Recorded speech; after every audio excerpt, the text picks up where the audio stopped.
Okay,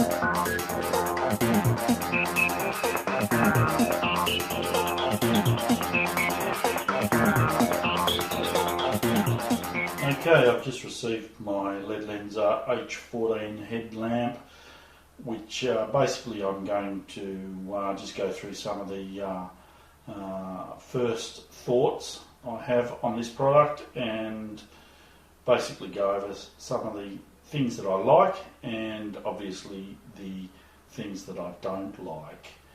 Alrighty, well, inside the nice box you get the headlamp unit, which comes with a separate battery pack and the wiring that goes between the two, and there's an extension lead which allows you to, I guess, clip the battery pack to your belt or some other location as opposed to on the back of your head with the head harness, which is quite comfortable.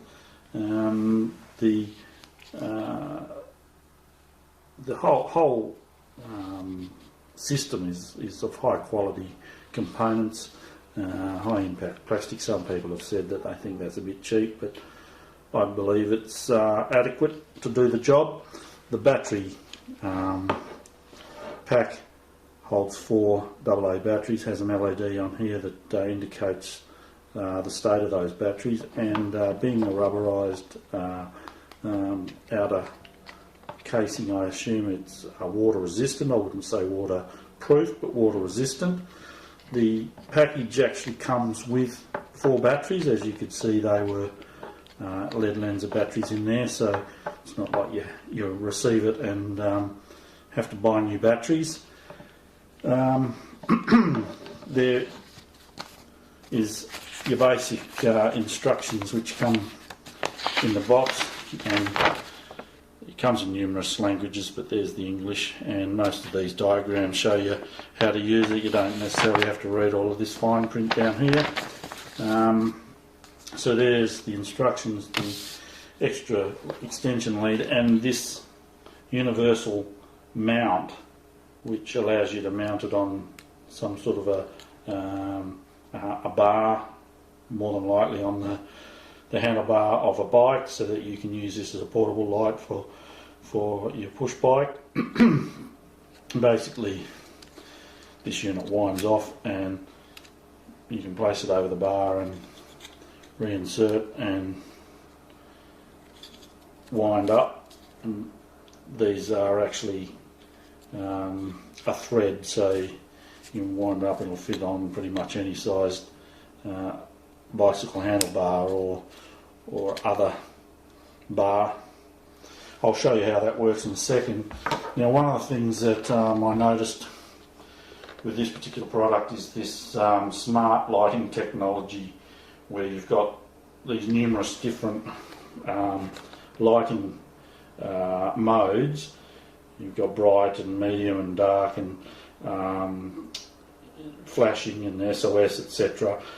Well, that's all fine and good. I certainly don't need all of those features, but it's nice to know that they're there. I simply want to be able to turn mine on and turn it off and use zoom, but I'm assuming that some sort of flashing light would be great for on the front of a bike, where you can see where you're going but want to be seen by motorists in vehicles.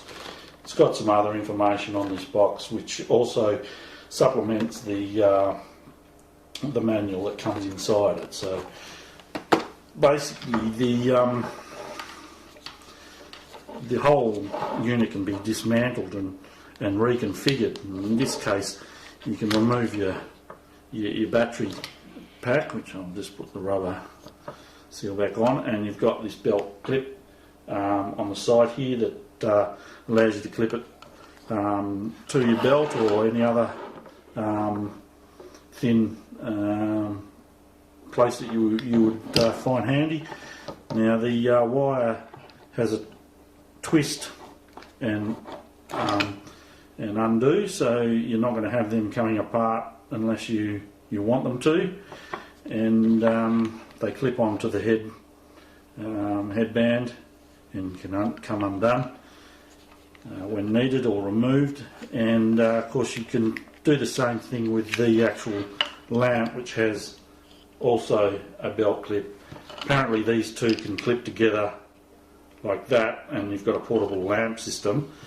One of the other things you got is when this is mounted, you can adjust the angle, and that's just over 90 degrees I notice, so that when it's on your head or being used as a portable lamp, you can direct the beam in the right location. I find that at about that angle there when walking with a wide beam is perfect.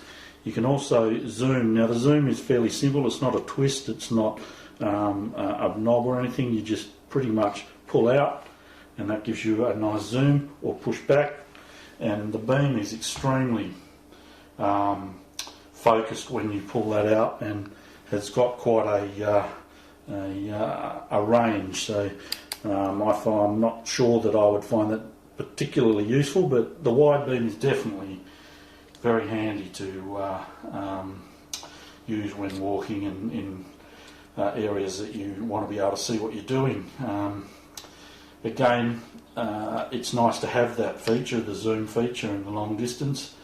Not sure where I'd use that, but again, it's there, just like all these interesting modes that I'll never use. So pretty much there's a system of half presses and sequences to set those. Well, I'm actually happy just to press the on button and have the thing come on, or press the off button to have it go off. At the moment, of course, we're not plugged in, but that's pretty much the simplicity that I wanted, and it accommodates that. So learning all of these other features and the different combinations of half presses and presses would be fairly difficult, but once you worked out what modes you wanted, I'm not sure that anyone would use all the modes frequently, but there'd be certainly one or two modes that they would need from time to time. So once you've learnt those, I suppose it wouldn't be too much of a problem. Anyway, overall, I'm very, very happy with the lead lenser. The quality and the output of the light and everything basically is second to none. It's comfortable on your head. Some people have mentioned that the battery pack on the back can get caught up in certain things and can sometimes feel a bit heavy. So yes, you can move that onto your belt if you so desire. And as far as I'm concerned, for the price, there's no comparison.